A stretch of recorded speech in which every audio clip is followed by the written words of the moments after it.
वैसे तो इतिहास के पन्नों में साल के हर दिन घटी ढेरों अच्छी बुरी घटनाएं दर्ज हैं, मगर आज 23 अप्रैल का दिन भी कई महत्वपूर्ण घटनाओं के लिए भारत के स्वर्णिम इतिहास में एक खास स्थान रखता है।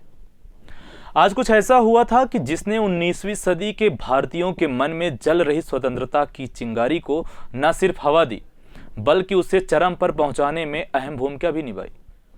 नमस्कार, प्रदेश तक के इस ऐतिहासिक कार्यक्रम इतिहास के पन्नों से मैं प्रशांत मणि त्रिपाठी आपका इस अनोखे कार्यक्रम में बहुत बहुत स्वागत है।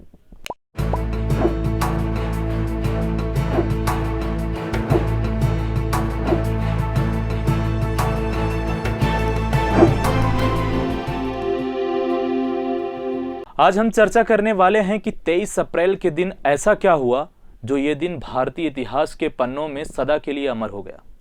आज यानी 23 अप्रैल को भारत के प्रथम स्वतंत्रता संग्राम के महानायक जगदीशपुर के बाबू वीर कुंवर सिंह की पुण्यतिथि है। मां भारती के वीर सपूत बाबू वीर कुंवर सिंह को एक बेजोड़ व्यक्तित्व के धनी के रूप में जाना जाता है। परिस्थिति चाहे जो भी हो, अगर बात देश हित की है तो वे लड़ने और विजय हासिल करने का मादा रखते हैं। अपनी ढलती उम्र और बिगड़ते सेहत के बावजूद भी उन्होंने कभी अंग्रेजों के सामने घुटने नहीं टेके, बल्कि उनका डटकर सामना किया और उन्हें नाको चने चबा दिए। इसलिए प्रथम स्वतंत्रता संग्राम का एक 80 साल का रणबांकुरा, जिसकी वीर गाथा आज भी लोगों के लिए प्रेरणा का काम करती है। एक बार उनकी बाह में अंग्रेजों की गोली लगी थी, मगर तब भी वह रुके नहीं। उन्होंने अपनी तलवार से अपनी ही बाह को काटकर नदी में प्रवाहित कर दिया और अंग्रेजी सेना को पराजित करके अपने गांव जगदीशपुर पहुंचे। इसलिए उनकी वीरता का बखान भोजपुरी अंचल के होली गीतों में देखने को मिलता है। बाबू कुंवर सिंह तेगवा बहादुर, बंगला में उड़े ला अबीर हो। आपको बता दें, महान क्रांतिकारी वीर सावरकर ने अपनी प्रसिद्ध किताब 1857 का महासमर में बाबू कुंवर सिंह के बारे में विस्तार में लिखा है। इस किताब को पढ़कर ऐसा लगता है कि सावरकर की नजर में कुंवर सिंह उस आंदोलन के सबसे प्रभावी नेता थे। हमारे इस कार्यक्रम के समाप्त होते होते आप भी इस बात को समझ लेंगे, कुंवर सिंह इतने वीर, साहसी और सतर्क थे कि उनसे महामुकाबला करने का मादा उस दौर में बड़े बड़े व्यक्ति के पास भी नहीं था। कुंवर सिंह बिहार के क्रांतिकारियों के प्रमुख नेता और 1857 की क्रांति के सबसे ज्वलंत व्यक्तियों में से थे। प्रसिद्ध इतिहासकार सुंदरलाल ने उनके बारे में लिखा है कि 80 साल के बूढ़े कुंवर सिंह अपने सफेद घोड़े पर सवार युद्धस्थल के बीच बिजली की तरह इधर उधर लपकते हुए दिखाई दे रहे थे।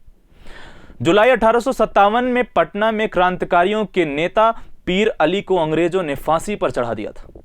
उनकी शहादत से गुस्साए दानापुर छावनी के भारतीय सिपाहियों ने बगावत का बिगुल फूंक दिया और जगदीशपुर की ओर कूच कर गए, जहां से बाबू कुंवर सिंह के नेतृत्व में भारतीय सैनिकों का जत्था आरा पहुंचा और न सिर्फ ईस्ट इंडिया कंपनी के सैनिकों पर हमला कर अंग्रेजी खजाने पर कब्जा किया, बल्कि जेल खाने में बंद भारतीय कैदियों को रिहा भी कर दिया।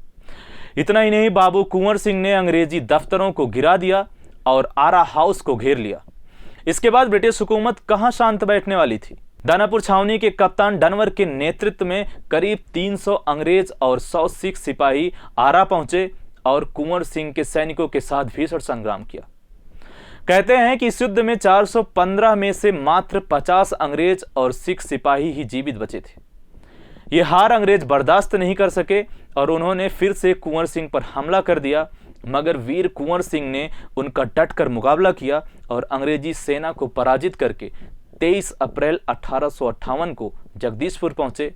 मगर इस भीषण युद्ध में वो बुरी तरह घायल थे, जिसके चलते 1857 की क्रांति के इस महानायक ने अदम्य वीरता का प्रदर्शन करते हुए 26 अप्रैल 1858 को अपने प्राण त्याग दिए।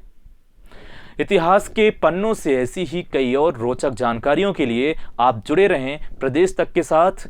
धन्यवाद।